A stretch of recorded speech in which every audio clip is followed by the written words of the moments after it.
Everything from clothing to household items are getting more expensive each day. American Giant is about keeping things simple and close to home. They aren't affected by tariffs because their products never leave the U.S. Support American-made, tariff-free clothing with American Giant. Get 20% off your first order when you use promo code STAPLE20 at american-giant.com. That's 20% off when you use code STAPLE20 at american-giant.com.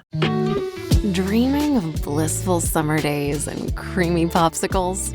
Capture sun-drenched memories with the Orange Vanilla Dream Hydration Multiplier from Liquid IV.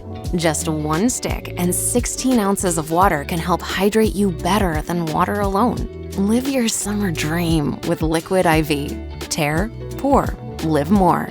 Go to liquidiv.com and get 20% off your first order with code INDULGE20 at checkout.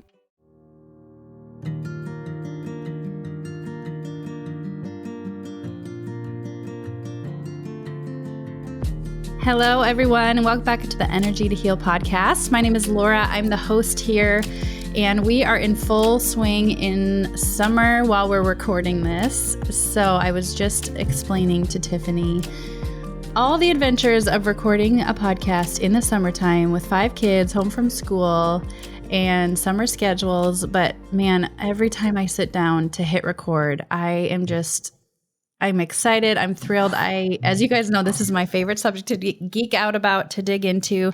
And I have a guest here today that is no stranger to the podcast. She's been on before, but she's coming on to share her personal testimony of how Splankna has changed her life, changed her family.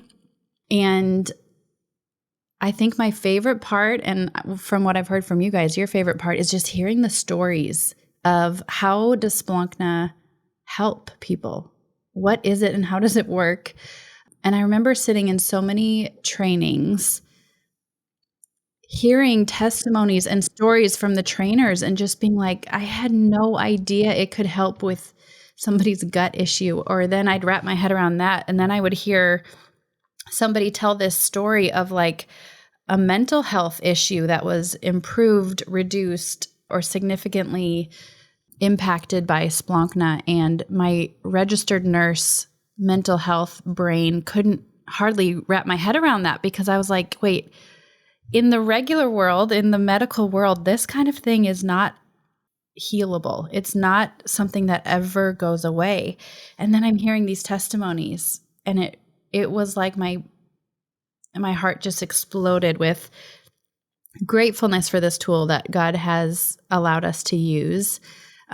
For those of you who are somewhat new here, Splankna is a faith-based inner healing modality that uses a lot of different modalities that already exist out in the world, but Splankna kind of combines them all together, comes from a faith-based perspective with this understanding that for anyone who's been through anything hard, anything overwhelming, sometimes even generational stuff on a family, those things get stuck. They live in our body and they act like a trigger. And then those triggers become these places where we get stuck in anger, or we get stuck in anxiety or low self-esteem or depression or whatever it is, sometimes even physical ailments in our body. And this tool of Splankna allows those experiences, those memories to get unstuck.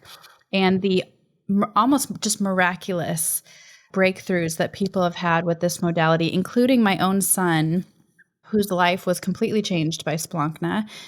It's really, really incredible. So starting this podcast was just getting the word out about this as an option. And I thought, what better person than Tiffany to come on and tell us more about it. So Tiffany, thank you for being here today on the podcast. Thanks for having me. I have heard your story before, but it's been a while. Yeah. It's been a little bit. It's a long story. It's a long story, and it's a beautiful story. Yeah. Yes. And I've never met you. I didn't meet you 18 years ago. So I only know this version of you. I hear these stories of you and I'm like, I can't even imagine. It doesn't, it's so far from who you are today. So can you just start with giving us like a 30,000 feet view of who you are and what you do currently in life and in Splankna? Okay, so who I am a wife, a mother of 2 adult children, young adults. I am a Splankna practitioner in private practice. I used to work for the Institute for trainings and admin, and I decided to just step back from that and just pour into my own private practice. So I see clients of all kinds. So that's basically who I am. I'm a wife and mom first, and I love this tool. Yeah, that's pretty much it. Yeah. And Splankna has a very significant role in your history, in Oh your my gosh, adult life. yes. Let's see. So Splankna, I say, it is, I'm biased. It's my favorite tool in God's toolbox. There are so many modalities out there that are good, but this is mine. This is the one that I love because 25 years ago, I was a client and started doing this as a client, and it changed the trajectory of my life, which changed the trajectory of my children's life, which is a huge thing. My siblings and I changed our future, changed their future. We grew up in a lot of trauma and did not expect our lives to turn out the way that they have. And it's only because of the Lord directing our steps. I had no idea what I was getting involved in. Obviously, sitting down in a Splankna session, I always say, if this doesn't look hooey to you, that might be a problem because it should look hooey. It's a little, pushing around on somebody's arm, doing muscle testing and asking them to touch points on their body sounds a little weird. So, yeah. I always tell people, like, when this is done, you're going to be like, that was it.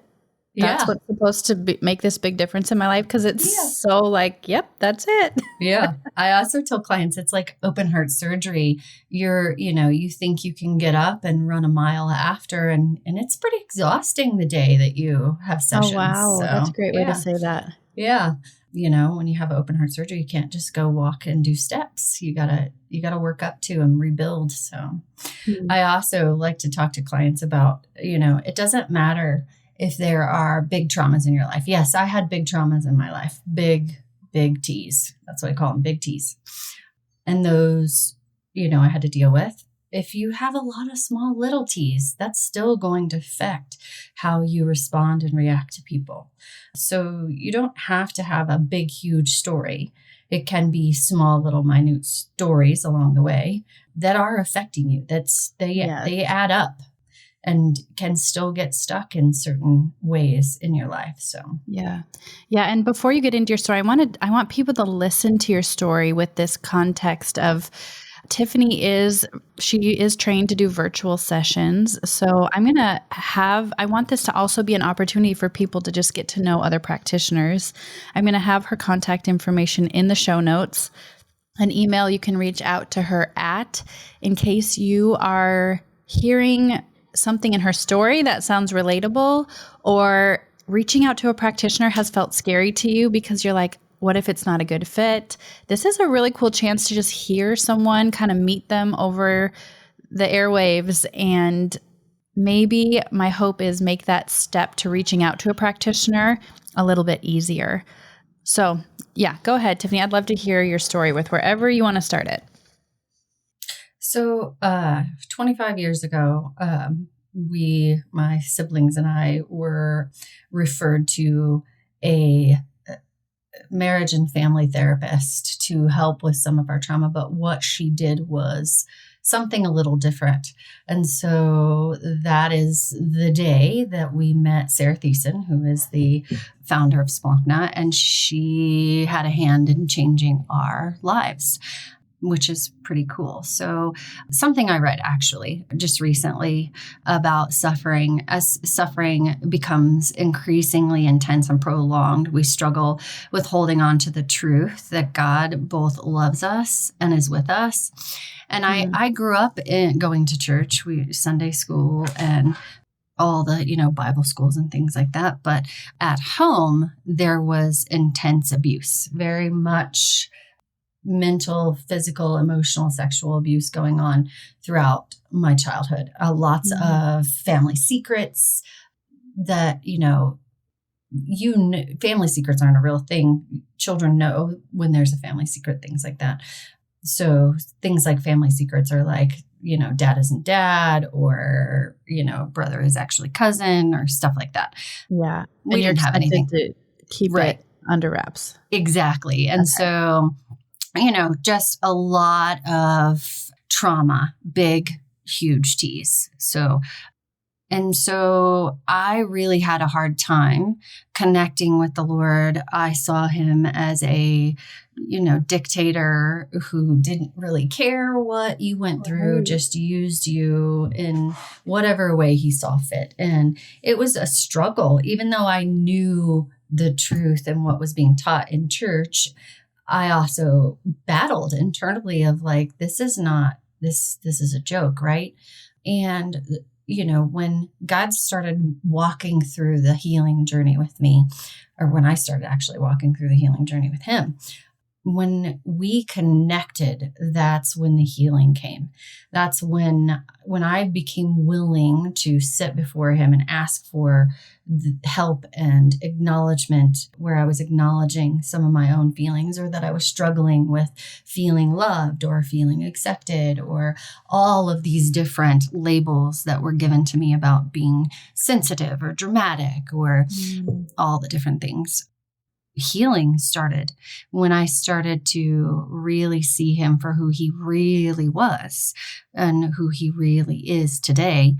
That's when the healing came. So, and was that through your Splankna sessions? Like things started to get untwisted in you, and you could see the Lord in a different light? Exactly. So I started to, in training, it's like we're told, it's like peeling back layers of an onion. You can't.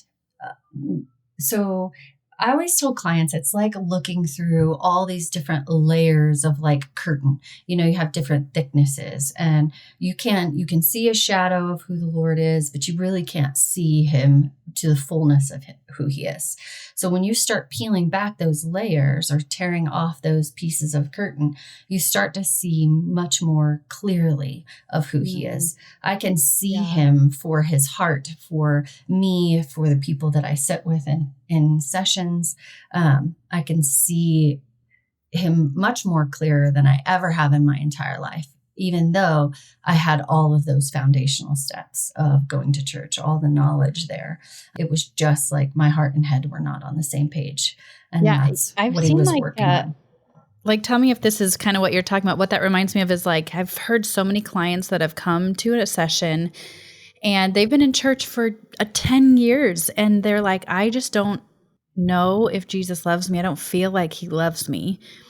I've heard it for 10 years, but it's almost like it doesn't have a landing place inside of them until they do this Splankna work. And then all of a sudden, I don't know, 5-6 appointments in, they're coming and they're weeping because they're like, oh my gosh, Jesus loves me. It's like they finally can hear it. Yes, I actually experienced that on not just the God level, but on the human level with even my own spouse. We were married 10 years before, he would say, I love you, I adore you, all the things. And I'd be like, yeah, right. That's what we just say, right? Wow. I loved him, but I couldn't receive that. It didn't have anywhere to land. Wow. And so when God broke that open, I remember sitting with him the first time he said it. And it was that barrier was broken, and I could feel it and experience the first time. And he actually could tell. He was like, something is different here. What's going on? Now, will it take 10 years? No, I just was a little stubborn and avoidant of my own work for about 10 years. So, Wait, but it took you 10 years to feel like to be able to receive that love from your husband, 10 years of Splankna work? I would say on and off. I mean, I've been doing Splankna work on myself for 25 years on and off. When things start to get, I always say when God bubbles something to the surface, I know, it's time for me to get a session. So I'll go see my practitioner. and get some work done. But it's fewer and far between as we get older. The more healing work we do, we don't need it as much as, Right. in that very first intense. I was going, weekly for at least a year in the very beginning, but I had a lot of things that I was trying to work on. I'm Yeah. talking about like paranoid. I was highly paranoid, lots of PTSD response. At one point, I was discussing with a colleague about borderline personality disorder, and it was like she was describing how I used to be. I Wow. didn't even know what borderline personality disorder was, because people who are borderline don't know they're actually borderline. They don't know what that means unless they've done the research or somebody has, put that in front of them and they start researching it. And so we were having this discussion about a case study, and I'm like, wait a minute, you're actually talking about me. And she's like, no, that ain't you. There's no way that's you. And I'm like, that's how I used to be. Wow. And borderline is one of those things that, in the secular world would say is not healable. Mhm. Well, that's not actually true. Borderline is just a label that they put on for how you react and respond to trauma. Can you give an idea of what that looked like? Like, who did you used to be? What were the traits of borderline that you recognized in that story? Very intense. So lots of overreactions in emotional content, relational pieces that were messy. It basically felt like if you weren't on my side 100%, if you had a different opinion, we were now enemies. It was such a switch of that you were against me at this point. There were just, the relational pieces. So there are different types of how borderline presents. Some are just really vague, and some are very much like you can point it out in a person Like very, a spectrum, very quickly. maybe. Yes. Okay. Yes. And so because I didn't know what it was, I had no idea, how I was reacting and responding to people in my life or the relationships in my life, that was actually borderline traits. I had no idea. Mm. And so when we're having this discussion of, oh, this is how a borderline responds, and I'm like, wait, what? Oh my word. And this is after you had already walked through so much healing. Oh, yes. And God healed that, and I didn't even know it until I did know it. I also struggled with severe depression. It was for a short period of time. And that actually was healed in one session. I didn't even know I was depressed. My husband actually pointed it out. I had a doctor's appointment that I was supposed to be going to. And he's like, well, maybe you should also talk to them about depression. And I was like, what are you talking about? He's like, well, just tell them, what's been going on. I couldn't function, and meaning I couldn't get out of bed. And I didn't know it. I didn't realize what was happening. Like, you didn't realize that's not normal. Like, nothing in you was like, something is wrong. You were just like, I'm just tired. Exactly. And my husband was like, you need to talk to them. And I remember sitting in the doctor's office talking to them about, what was going on. And I just it's like it clicked in my head, and I started crying. And, they obviously didn't know what to do with all of that, because it's a, medical doctor. They just, they prescribe, obviously, prescribe and diagnose. Yep. And so I started asking the Lord to heal this. Like, I don't want to be depressed. I don't want to be on medication for my whole life. Like, who wants to do that, right? And so there was a session. Actually, this was at a training. There was an odd number at a training of trainees. And so I needed to be a helper and sit in a session and let somebody work on me. And I was thinking, I don't really want to do that. This is weird that, I'm actually working at the training. And so I sat with this beautiful woman, a very dear friend of mine. She's a dear friend of mine now. I did not know her very well then. And she starts doing a session and she asks me if I've been dealing with depression. And I'm like, oh no, how did you know? Can you see it on me? Like, have I Wait, been before you even started the session, she asked you that? Or yes. oh, wow. Yes. Her discernment was kicking up. In the prayer piece, so we had already done. So when you start a session, you start with prayer, and she was praying, and apparently that was what the Lord was bringing up in her. Wow. He was telling her, this is what you're working on. This is where you're going. And I'm just like, what? So we pray and we do the session, and I actually cannot even remember what even some of the emotions were. But I remember at the end of that session, when we closed up, when we finished praying at the end, I knew in that moment it was healed. I don't know how I knew. I just knew it was. And I've known ever since then. Like, I don't have to worry, oh, am I getting depressed? Have I been depressed? Or do I need to look for the signs of depression? It just was healed. Yeah. Those ones that are like something drastic shifts in one session, those are obviously my favorite, probably everybody's favorite. But it's like, wow, when the whole floor drops out to something like depression, and it's a life shifting session. Exactly. Those ones are so cool. I love that. It's hard when you're the practitioner and your client gets these really subtle little, they have minute movements, or they're like, yeah, I don't know if anything has really changed. Even in those are the hardest ones, because you don't get to see, or you don't get to experience that big, huge shift.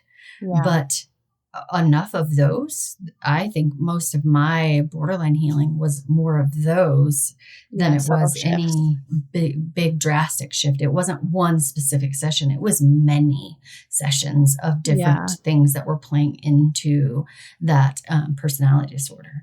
And so, but with the depression, I don't know why in that moment, why it was one session. I don't know if God was trying to teach us something in that moment of like, this is what this can look like too. But I mean, I've experienced both personally and as a practitioner where, it's subtle, or something has changed and you may not even know it, to something has changed and you really do know it. Yeah. I mean, that was my history with Splankna. Is my son at 5 years old, we drove him 8 hours to go do a Splankna session with a friend of ours. And it had been years of struggling with him with this intense separation anxiety that was only manifesting as like aggression. We didn't even know he was scared. We just thought he was mean. Yeah. And he would turn into the Hulk. We couldn't bring him to school. We couldn't bring him to a babysitter. We couldn't even bring him to his own grandparents' house. Wow. And in one session, his entire life, it seemed like his personality changed. Yeah. He came home from that trip a new person. Mm-hmm. And I hesitate to make it sound like, oh, all you have to do is one session and your whole life will change. It just was that way for him. But I think that if we hold tight to that, I think, and be okay with the others taking sometimes longer, I think it's okay to be in both places. We, both are very much true. So that it can take a while, and then it can take a moment. So I think that just keeps the mystery of God, going for us. So, yeah, absolutely. Yeah. So one of the other things I wanted to talk about was my story about my relational piece, relationships. I grew up in a very toxic environment with a lot of toxic relational, emotional connection, stuff like that. My mom had been married a couple times, several relationships, and then met my stepdad. And even though they stayed together, married for many years, 20 some years, it was tumultuous. It was toxic. He was very abusive. Mm-hmm. And so I had no real example of what relationships look like. And so as I got older and started dating, I got into a very toxic relationship with a boyfriend who was extremely abusive, manipulative. And I don't know why, but that relationship ended finally, thank God. And when I met my husband, who is so normal, I'm like, this guy, by that time I was already dead set on, I'm never going to be married. I'm never going to have children. That just, it's not healthy for me. It's not a good idea. And so my sister and I, we teased that I had commitment issues at that point. And God knew better. And so my husband, God love him, stuck with me. We're getting ready to celebrate 25 years of marriage. Wow. And what point in your healing journey did you meet him? Did you start dating him? We actually hadn't neither one of us had started our healing journey at that point. Literally started our healing journey. I think we were probably within the first 6 months of our marriage. Oh. Yes. So you guys are very different people now than when you started. Yes. And so I tell him, I'm like, thank God the worst was in the beginning. Like if we could make it through all of that, there's nothing we can't face kind of situation. And did he have kind of an extensive, did he have a hard childhood or did he? No, he had similar. He did not actually. He had a more nuclear family. Now, his parents were divorced, but they all stayed really together. They did family gatherings together, holidays, and they were more in that healthier emotional place. Okay. So he was not raised similar to me. He did not grow up in the abusiveness. He, his story is quite different. He still had traumas, but just different. Sure. And so, going through having a borderline wife in those first, few years while God was working on our hearts and healing us. And, we were doing other steps by, being connected to church and having really good mentors and people who knew we were a mess, but did not judge us for our mess, but also helped walk us through, came alongside us with our mess. With all that said that's trajectory change. I should be in toxic relationships. When you think about statistics and how, things happen, abused people, they choose abusers, because they're reliving or they're trying to heal or they're trying to do over or whatever. And so, that's one of the things I wanted to talk about is the trajectory change. We live in a drama-free, very quiet marriage. We really are friends. We enjoy each other. It's, and my poor husband, he obviously had to deal with a lot of, the struggles of paying for my past relationships, being blamed for, or, the reaction of. I used to tell people, when I was a kid, my dad would yell and scream and get violent. And so when we were newly married, if he raised his voice, I would go into a PTSD response. Wow. I would get reactive of where I needed to protect everyone, or I would cower, or I would hide, all the different things. So there are all kinds of responses that can come out of this kind of trauma that we just don't realize are how we were responding when we were growing up in those intense suffering, intense abusive situations. So can I ask you a question about that? Yeah. So, Splankna is really helpful with clearing out the gunk is what I envision. It's okay, the triggers, the stuck emotions, the the way your subconscious tries to make sense of this world and tries to keep you safe and all those things, you over time remove that with all these Splankna sessions that you were doing. But how did you learn that? It's like, how did you learn the healthy way to do it? Because just because you clear out the gunk, it's like you almost missed out on all these tools that you could have, should have had if you had grown up in a very healthy, functioning family, you know, like communicating and resolving differences and sharing your emotions. Like, how did you learn those things to like be a cycle breaker and to be a good mom? And does that question make sense? Yes, I love this question, actually. I don't know. That's the answer. No. I love this question. I don't know. Actually, so I do know. It's so when we do Splankna, we ask the Lord to tear down and to pull out all the yuck, all of those things that get gunked up, all the lies that we've believed.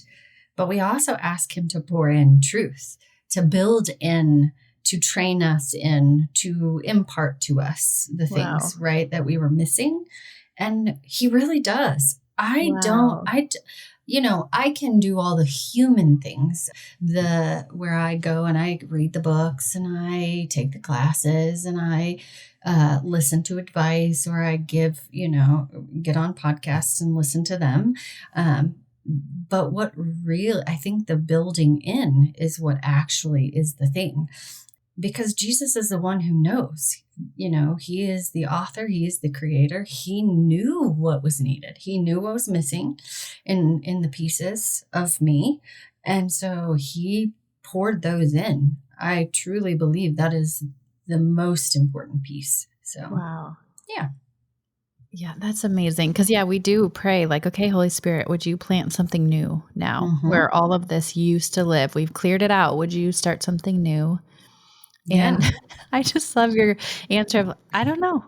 God did it, because it doesn't really make sense. Right. It's one of those beautiful, mysterious things that he, I don't want to take any of that credit, because I know, I'm flawed and human, but I know he put things in me that I couldn't get out of a book, or I couldn't get out of a mentor or an advice. I was just thinking about, we ask, if you're missing pieces of fathering, I did not have a good example of fathering. Right. And I remember in session after session, praying and asking the Lord to pour in the fathering that was needed, the fathering that I missed out on, the fathering that was necessary, that kind of thing, the daughterhood. I think about, when I look at my children and how that the love that I have for them, the admiration, the joy, they are far from perfect people, but that is how he looks at us. So why would I not want to give to my children everything that they are asking for to help them be better humans? Yeah. That's the same as how I feel like God, it's only a small measure of how God feels about us, but yeah. So I am, increasingly aware as I get older and older of just how insanely blessed I was to have been raised by healthy parents. But, now I'm a mom and I'm raising my 5 kids in a similar way to what I grew up in. And it's just kind of like normal. What is it like you are raising your kids in a world, in a life that didn't even exist in your wildest dreams as a kid? What is it like to have been such an extreme cycle breaker? Like, I can't even imagine, like, you're not repeating anything that your childhood was like. Yeah, like, I'm trying really hard not to. What is it like to be a mom? There's like that? These weird pendulum swings that happen of like, it's very interesting that I'll go, oh wait, that's not how I was raised, or how is that? That's very different of what it looked like for me growing up. Or when I tell my kids a story about how I grew up, and they'll go, that's nuts. Like, there's no way. How is that a real thing? It's kind of mind-boggling that there is such a difference, and there's time frames where it's like it's way too quiet, or it's way too peaceful, or it feels odd and weird, or people will, that you haven't seen for many years, they'll expect the same reaction, and then when they don't get it, they're surprised or shocked. So yeah, really, it's mind-boggling sometimes of like, oh, that was a real thing. It's almost like you almost forget. My siblings and I, so just recently, my two sisters and I were sitting down and we were having a conversation, and I'm like, do you remember ... And they'll go, oh yes, that's and they'll start talking about a story or a time, and I'm like, that's right. Oh, I totally forgot about that. So it's like it's still there, but it's not in your immediate awareness anymore. So, yeah. But yeah, just so everybody's aware, we've changed the trajectory of our family, and our history is way in the past, but I'm still broken. I still, have reactions and responses. My kids still need their Splankna sessions because we're all human and broken. We all make mistakes. They're just really small T's rather than the big T's. Yeah. It's like you have every excuse in all worldly knowledge. You should be a mess of a person. Oh my gosh, creating yes. the same kind of kids that you were as a kid, the same. And it's just like, like that term cycle breaker, like you take that to another level. Yes. Yeah. Because of your willingness to show up for all this healing over the years. Right. My sister and I, she's also a Splankna practitioner.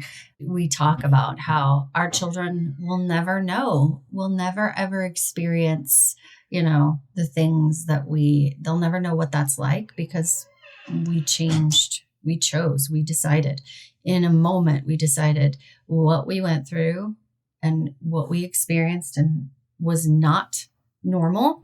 And we are not going to put up with it. And it's not going to continue on. And so when we made that decision, actually, it was very interesting. I remember all three of us, my two older siblings and I, sitting and having a conversation. First time we ever actually sat down and talked about what really happened. We all knew what happened. Nobody was saying it out loud, though. Wow. And so talking about it, saying we're going to arm in arm and we're going to confront this. And we're not going to continue it on. Wow. Was a big deal. Yeah. I think that willingness, I tell clients, all you have to do is be willing to sit before the Lord and be honest with him. That's it. There is nothing you need to bring, nothing. He does it all. So the willingness is a big deal. So what would you say to a person who had a really, really hard childhood? They know there's a lot of stuff there, and they're scared to actually call up a practitioner and start their healing journey because I'm afraid of what's going to come up. I'm afraid of what I'm going to remember. I'm afraid that, I'm kind of holding it together right now, and I'm afraid that I'm going to be undone if I dive back into this. I would say you are going to be undone, but in the most beautiful way, that it is worth it to confront, to face those. Do not let fear win. I was that person. Even in those few years of where I was, there can't be more. I can't hear more. I don't want to hear more. I can't face more. I was running from my healing work. God was like, okay, I'll sit here and wait for you. It's okay. When you're ready. Mm-hmm. And so when I decided, I don't need to run anymore. Why am I running like this from him? Because there is nothing new under the sun. Everything that has ever happened has happened. Mm-hmm. And so it's, why wouldn't he meet us in that, So, but it's worth it. It's worth every ounce of change, of sanity, of peace in your, it's a peace, when the Bible says that peace that surpasses all understanding, it's definitely that. Yeah. So. Yeah, that's beautiful. I love that you're like, you will be undone. Yep. Yeah, you will. You're exactly right. And like in the most gentle way possible. Like I just Exactly. am amazed by how gentle God is with these horrific traumas that people have been through. And he doesn't make them relive it. He doesn't make them like get lost in the overwhelm and the pain of it. It's like he just comes and lifts it up and off of them. You can almost watch it happen in a session, and it's like, I will never get sick of watching God do that. Exactly. Same. I tell my clients, I try to empower them to say, if details come to mind, you don't have to share. You don't have to share details. I don't need details. God already knows all the details. Yeah. That's who you're really connecting with. It's not about, reliving or re-explaining or giving all of the, stuff, words and, if you need that, obviously processing is there are some who need to process through and to share details, but you don't have to give a lot of that information, which is the thing I think about the re-traumatizing. I don't need a lot of information to get to the healing work. So, which is very comforting for a lot of clients who don't, they haven't had a voice. They haven't been able to say no. So empowering them to say, I got something did come to mind, but I really don't want to share that is really empowering to the client. It helps build in that space of them finding their voice. So. Yeah. I've had 2 clients recently that agreed to do sessions, but it was a big step for them to do it. And so we kind of got to this place I was like, you don't have to even speak. Like, you can stay completely quiet. This can be between you and the Lord. And that was kind of the only way they felt safe enough to do a session. They hadn't gotten to know me yet. They didn't know who I was from anybody. And I was like, okay, Lord, I've never done this before, where they literally are just not sharing anything. And so it was a lot of leaning on listening prayer, a lot of like, okay, God, I, as the practitioner, have no idea what the story is, but you know exactly what we're working on. And they were willing to sit in the emotion and to clear. And then, and it was a beautiful place, because the amount of willingness to sit in front of the Lord in this person was there. But like you said, the speaking out loud, they just didn't have it in them yet. And I just love that the Lord was like, it's okay. Yeah. All right, I got you. All I need you to do is sit and be willing to sit in my presence. Yeah, it was a unique experience. And I was just so grateful that like, it truly isn't the practitioner healing these people. It's truly the Lord doing every bit of it, to the point where the whole session goes by. I still don't even know what we worked on. And the Lord did a work. Oh, for sure. A healing comes when we connect with Jesus, period. Yeah. It is not about the practitioner. Now, obviously, the practitioner is a tool and can help with steps, and God is working through them. But we aren't the change agent. We are just part of the plan. That's it. Absolutely. So God is the change agent here. Yeah. So somehow 45 minutes has already gone by. I feel like we just started. I know. I could talk about this for days. I know.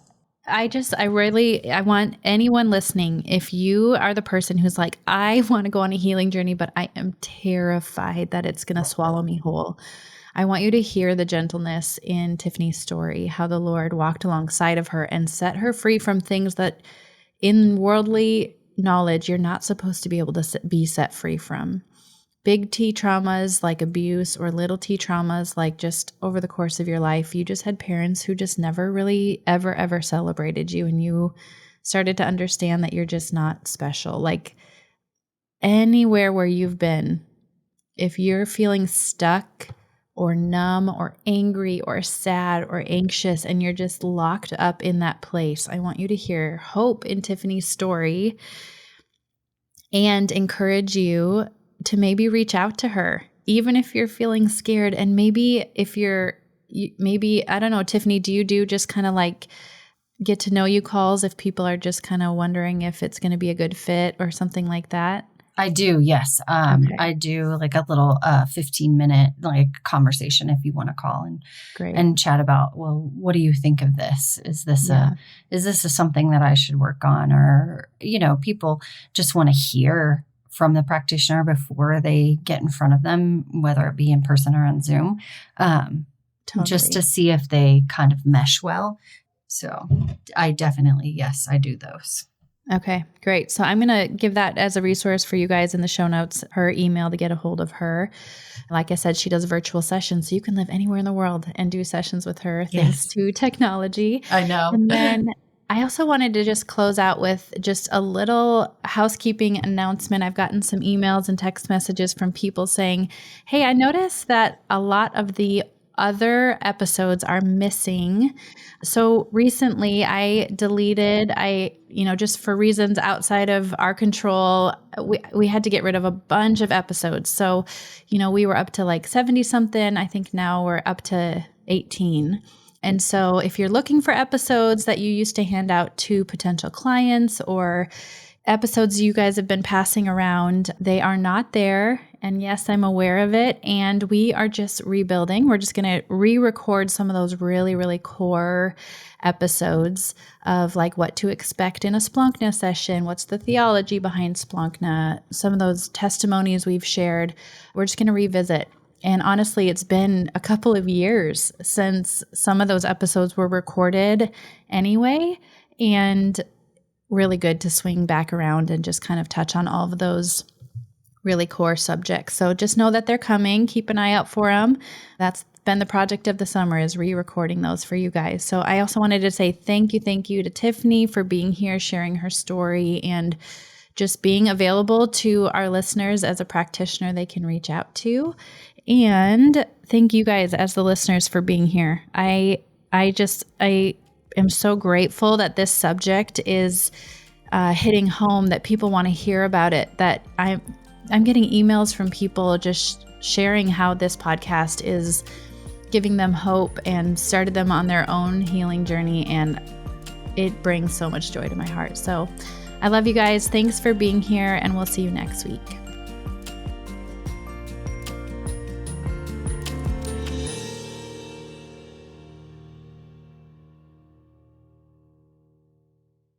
Fall is all about cozy comforts, and with Hero Bread, you can enjoy all your favorites and still hit your health goals. From breakfast bagels and meal-prepped enchiladas to mouth-watering burgers and cheesy noodles. You won't believe Hero Bread's options have 0 to 5 grams net carbs and are high fiber from the taste and texture. And right now, Hero Bread is offering 10% off your order. Go to hero.co and use code FALL25 at checkout. That's FALL25 at hero.co. All figures are per serving of Hero Bread. Contains 2 to 18 grams of fat per serving. See the product nutrition panels on hero.co for more information. Life is unpredictable, but preparing for the unexpected shouldn't be. Take ownership of your life planning with Policy Genius to help your loved ones have a financial safety net in case something happens to you. They offer life insurance policies starting at just $276 a year for $1 million in coverage. Don't wait for life to make other plans. Protect your family today. Head to PolicyGenius.com. That's PolicyGenius.com.